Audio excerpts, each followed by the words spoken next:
So, imagine having a pretty great life. Things are going well, no worries, everything's fine. Absolutely nothing could possibly go wrong, right? Well, it turns out it could, and I have no idea how it could have gone worse, but considering I just got hit by a car and died, I'd say that's a solid contender. I wake up in a strange house, completely disoriented, and immediately meet my new best friend. His name? Gary. His personality? Sarcastic, a little too cheerful about death, and yeah, he's a talking skull. Yep, my one and only friend in the world is a literal skull. Gary gives me a quick tour of my new life, and before I can even process anything, I get my first delivery, a corpse, and delivered by none other than a talking donkey. This is the moment where I realize this game is pretty weird. The donkey brings me my first body, and I get simple instructions: put it on the table. Sounds easy, right? Wrong. Because I'm an idiot and kept trying to put it on what I thought was a table, but apparently wasn't. After struggling with that for longer than I'd like to admit, I finally get it right and proceed to steal all this guy's organs. Now I can make burgers. What kind of game is this? Anyway, I head outside and dig my first grave, bury the poor guy, and Gary gives me some words of encouragement. Then I meet the bishop. He's the guy in charge and he tells me how to improve my graveyard score. Honestly, I probably should have paid more attention to the tutorial, but I didn't. After tidying up the graveyard a little, I decided to head to the town. The first problem? Blocked roads. I ran into a guard who tells me that the road will open on whatever this thing is. Finally, I reach the Dead Horse Tavern where I meet the innkeeper. We have a little chat about how I ended up here and surprise, surprise, he doesn't believe me.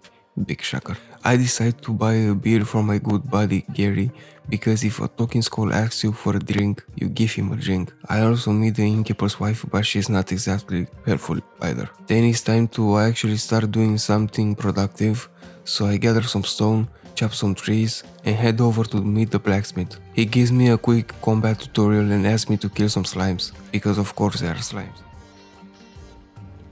Back at the tavern, I meet Miss Charm.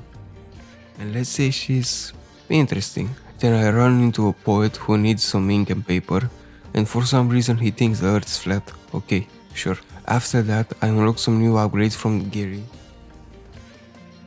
get another delivery from the donkey, and naturally go back to my job of butchering and burying bodies. I finally gave Gary the beer, and he tells me that I seem like a nice guy, which, considering I just stole a man's intestines, is a pretty generous statement. Then I find a garden.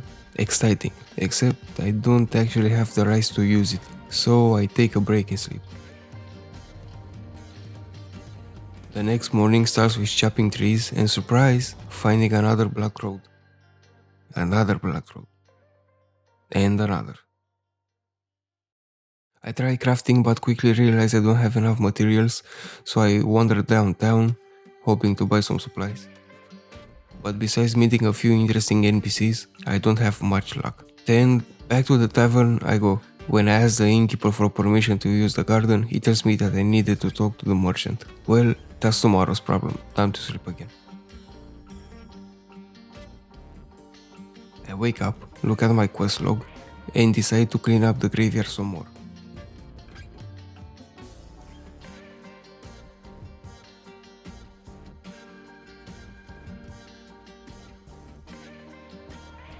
Then, Gary shows up and asks me to hide him from the Inquisitor.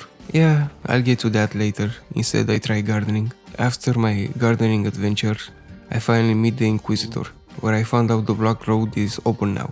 Nice. And then we burn a witch. That was way more intense than I expected, and just when I think I'm safe, the Inquisitor tells me he wants to be my friend. And of course, out of sheer fear, I say yes. This guy is terrifying. To cope with my new friendship, I go back to chopping trees and then end the day with some sleep. More upgrades, more deliveries, and more bodies. I visit the blacksmith again to buy some resources, then I get a teleportation stone from the innkeeper. Best purchase ever. The donkey, however, is not happy. In fact, he goes on strike and now demands carrots and wheel oil for every body delivery. Capitalism strikes again. Fine, I make a chest for the carrots and get back to work. Then, I repair a bridge near the graveyard, find another blocked path, and while mining in the swamp, get stuck and don't know how to get home. Great. Eventually I make it back, craft more ingots, and somehow became a cleric. Time for another sermon, and this one goes well. Back in town, I hear rumors about a vampire on the loose. The innkeeper wants me to investigate for free. Excuse me, do I look like I work for free? After some haggling, I agree to take on the job for money. Because if I'm going to solve a murder mystery, I'm at least going to get paid. Except, the second I get home, some random guy accuses me of being the vampire and starts throwing garlic at my face. Humiliating. Back at the tavern, the innkeeper's wife is furious at him because he thinks she cheated on him with a vampire. This town is insane. I expand the graveyard, but of course, the donkey demands more payments. Then, I finally find a hidden chamber under the church, study some weird items, and while cleaning debris, run into a guy named Snake lurking around the gate. This dude is suspicious. Later, I meet a homeless guy who teaches me how to make flour. Then finally track down the astrologer. He tells me some pretty interesting things, like how the last graveyard keeper was obsessed with opening the portal. According to him, it wasn't Gary, but I think it was. I buy some ink for the poet, unlock even more upgrades, and finally convince Snake to help me open that creepy gate. And that wraps up part 1 of my chaotic journey in Graveyard Keeper. Want to see what happens next? Like, subscribe, and comment below what game should I play next.